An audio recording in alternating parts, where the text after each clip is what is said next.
మొట్టమొదటిసారి తెలంగాణ రాష్ట్రం వచ్చిన తర్వాత ప్రజలకు ఒక స్వేచ్ఛాయుతమైన వాతావరణంలో ప్రజాస్వామికబద్ధంగా ఎన్నికలను నిర్వహించడం జరిగింది. ఈ ఎన్నికల్లో అధికార దుర్వినియోగానికి పాల్పడడం కానీ, లేకపోతే మా హోదాలను అడ్డుపెట్టుకొని ప్రత్యక్షంగానో పరోక్షంగానో రిజర్వేషన్ల మీద ప్రభావం చూపించడమో, లేకపోతే ఎన్నికలను ప్రభావితం చేసే నిర్ణయాలను కానీ మేము చేయలేదు. అందుకే తెలంగాణ రాష్ట్రంలో మేము ఇచ్చిన 7వ గ్యారెంటీని కూడా ఈరోజు అమలు చేసి చూపించినాము. దాంతో స్వేచ్ఛతో కూడుకున్న ప్రజాస్వామికబద్ధమైన ఎన్నికల్ని నిర్వహించి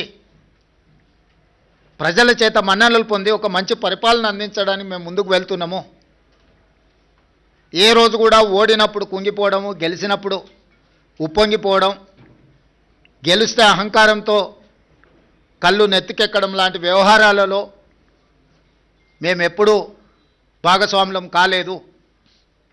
వీటన్నిటికీ దూరంగా ఉండి ప్రజలకు దగ్గరగా చేరువగా ఉండి సంక్షేమాన్ని అభివృద్ధిని ముందుకు తీసుకువెళ్ళాలనే ప్రయత్నం చేస్తూనే ఉన్నాం. ఈనాటి ఫలితాలు మా బాధ్యతను మరింతగా పెంచినాయి. ఈనాడు కేంద్ర ప్రభుత్వం ఆనాడు శ్రీమతి సోనియా గాంధీ, మన్మోహన్ సింగ్ గారు అందించిన మహాత్మా గాంధీ ఉపాధి హామీ పథకాన్ని నిర్వీర్యం చేసి నీరుగార్చి పేరు మార్చడమే కాకుండా విధానాలను మార్చడం ద్వారా పేదలకి పథకాన్ని అందకుండా చెయ్యాలన్న కక్ష కుట్ర స్పష్టంగా కనిపిస్తుంది.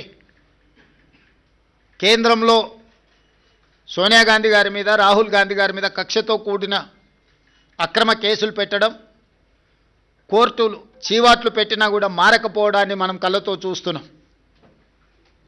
వీటన్నిటిని దృష్టిలో పెట్టుకొని ప్రజలు ప్రజాస్వామికబద్ధమైన కాంగ్రెస్ పార్టీ ప్రజలకు రక్షణ. అందుకే ఈరోజు తెలంగాణ ప్రజలు కాంగ్రెస్ పక్షాన బలంగా నిలబడ్డారు. ఈ స్ఫూర్తి కొనసాగుతుంది.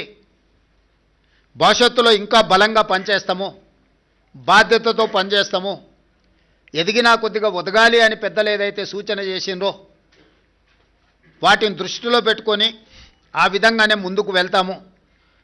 ప్రతిపక్షంలో ఉన్న వాళ్లకు అధికారం కోల్పోయినా అహంకారం దగ్గలేదు. ఇంకొక ఆయన కడుపు నిండా విషం పెట్టుకొని, మూసీలో కాలుష్యం కంటే ఆయన కడుపులో విషం ఎక్కువగా కనిపిస్తుంది, ఆయన మాటల్లో, ఆయన చేతల్లో, ఆయన వ్యవహార శైలిలో. ఇప్పటికైనా ప్రజా తీర్పును గౌరవించి ప్రభుత్వం తీసుకుంటున్న నిర్ణయాలకు సహకరించి ముందుకు రావాలి.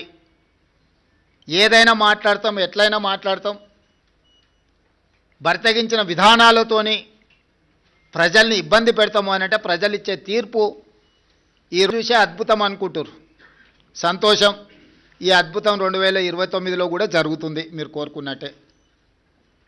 2/3 మెజారిటీతోని 2029లో కాంగ్రెస్ తిరిగి అధికారంలోకి వస్తుంది. 1/3 మీరు ఉంటారు, 2/3 మేము ఉంటాము. ఈ తీర్పు 2029లో కూడా పునరావృతం కాబోతుంది.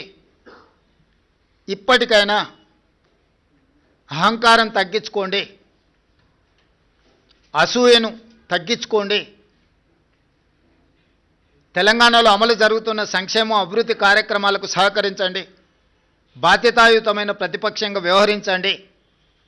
అంతే తప్ప మీ అసూయలతో, మీ ద్వేషంతో తెలంగాణ రాష్ట్రానికి నష్టం జరిగే విధంగా మీరు మాట్లాడకండి.